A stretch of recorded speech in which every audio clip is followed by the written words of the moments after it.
Anak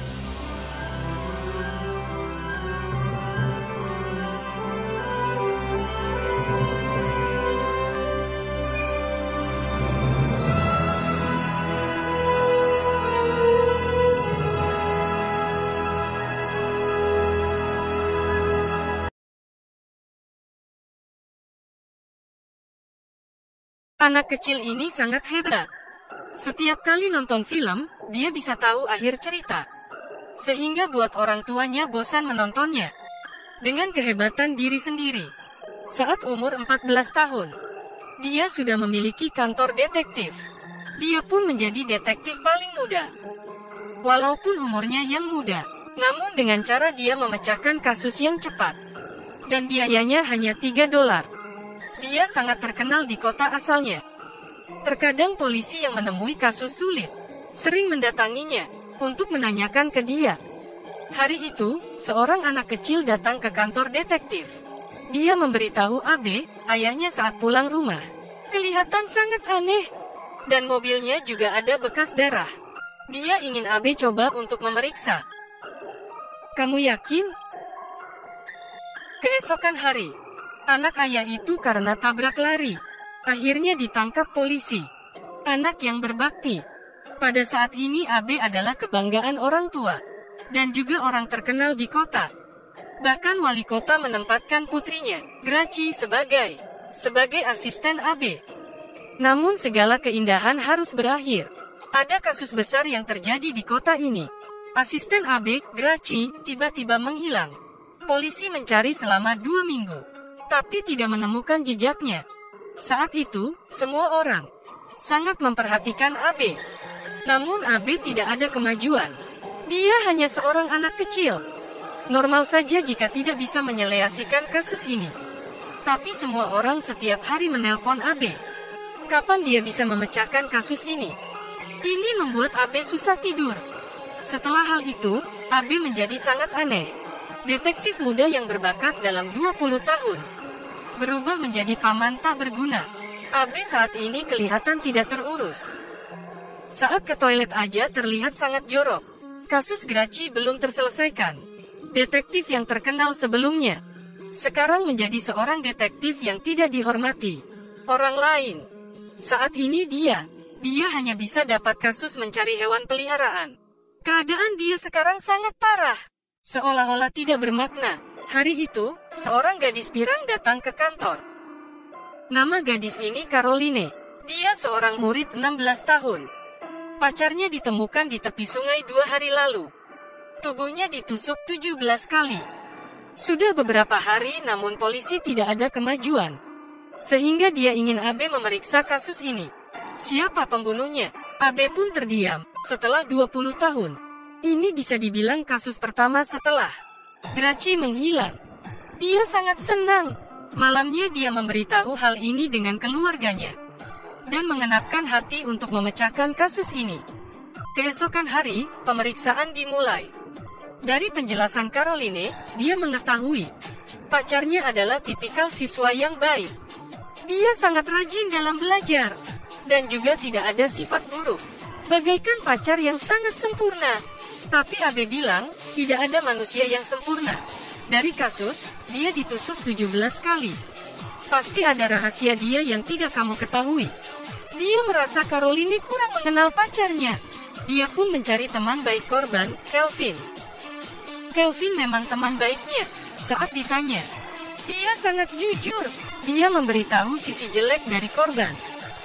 Dia suka mengumpulkan tutup botol. Apa maksudnya? Dia memiliki kebiasaan koleksi, dia mengumpulkan ribuan. Baiklah, ngomong yang serius. Rahasia terbesar dia selingkuh. Dia memiliki seorang selingkuhan. Di loker sekolah, dia selalu meletakkan foto selingkuhannya.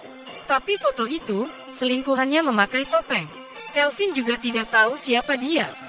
Jadi mereka memutuskan untuk memeriksanya malam hari.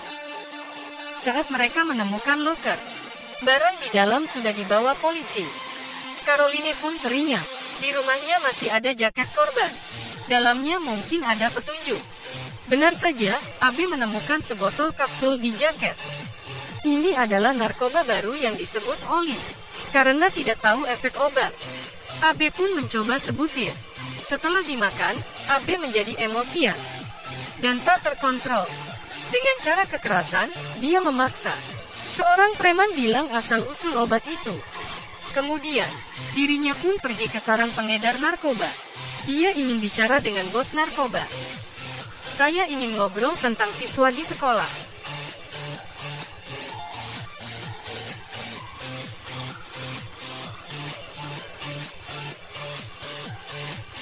Tidak. Musik berhenti, efek obat juga habis. Karena bos narkoba tidak menghiraukannya, dia terpaksa pergi. Beruntungnya keesokan hari, asistennya dari internet menemukan tempat tinggal selingkuhan itu. Saat Abe datang ke sana, dia mengetahui tentang kasus transaksi narkoba di sekolah Caroline. Untuk membawa narkoba ke sekolah, orang yang paling tepat adalah siswa yang baik. Karena kemungkinan mereka ditangkap guru sangat kecil. Pacar Caroline adalah kurir narkoba. Tapi Abe tidak berani menemui bos narkoba. Jadi petunjuknya juga terputus. Dan hari itu, Caroline bilang, di dalam lokernya sering muncul bunga kertas. Abe pun membuka kertas bunga itu. Tulisan di kertas itu membuat dia teringat sesuatu. Dia pernah melihat ini dari Graci. Jadi dia membuka kotak lama yang berisi kasus-kasus Graci. Di salah satu kotak, dia menemukan kertas yang sama persis. Kemudian dia pergi ke rumah wali kota. Tuan rumah itu pun membawa Abe ke kamar Graci. Dari hasil pencarian dari laci, dia menemukan bunga kertas yang sama. Dia bertanya ke tuan rumah mengenai asal-usul bunga kertas itu. Tapi tuan rumah bilang dia tidak tahu. Abe yang kebingungan kebak. Dia sangat ingin mabuk. Tapi dari teman minum dia mendapatkan petunjuk baru. Rupanya beberapa tahun lalu, Abe pernah memecahkan kasus pencurian di sekolah. Dia ingat orang itu ditangkap kepala sekolah. Sudah karmanya, tapi teman minumnya bilang, murid itu sebenarnya bukan pelakunya. Abe tiba-tiba teringat, siapa yang bisa membuka loker sekolah dengan bebas dan meletak barang? Hanya kepala sekolah. Dia pun segera pergi ke rumah kepala sekolah secara diam-diam. Di kamarnya dia menemukan satu kotak. Dia membuat kunci dari pin. Kemudian membuka kotak itu. Di dalam, dia menemukan foto wanita yang memakai topeng. Barang pacar Caroline pun ada di sana. Kepala sekolah pasti ada suatu rahasia. Saat itu juga, terdengar suara dari luar. Abe segera sembunyi di bawah tempat tidur.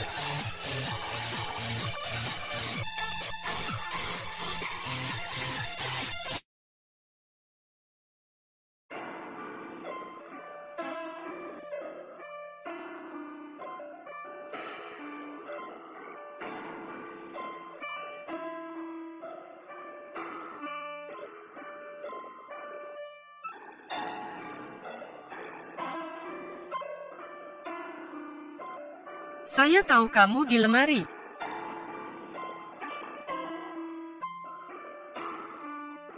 Saya di bawah tempat tidur. Kepala sekolah melihat ke Abe. Dari penjelasan Abe, dia mengaku sebagai pelaku dari dua kasus itu.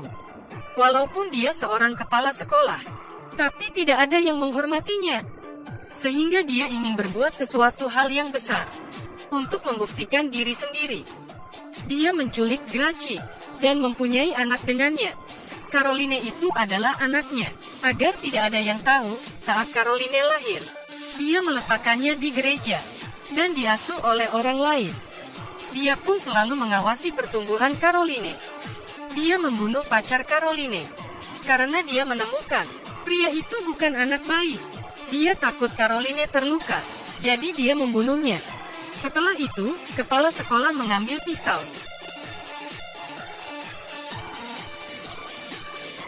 Abe pun bilang saya tidak takut. Kepala sekolah tersenyum dan bilang, tidak ada yang takut dengan saya. Kemudian dia bunuh diri. Setelah kepala sekolah meninggal, Abe menemukan Graci di gudangnya. Dia yang sedang duduk. Pikiran masih di usia 14 tahun.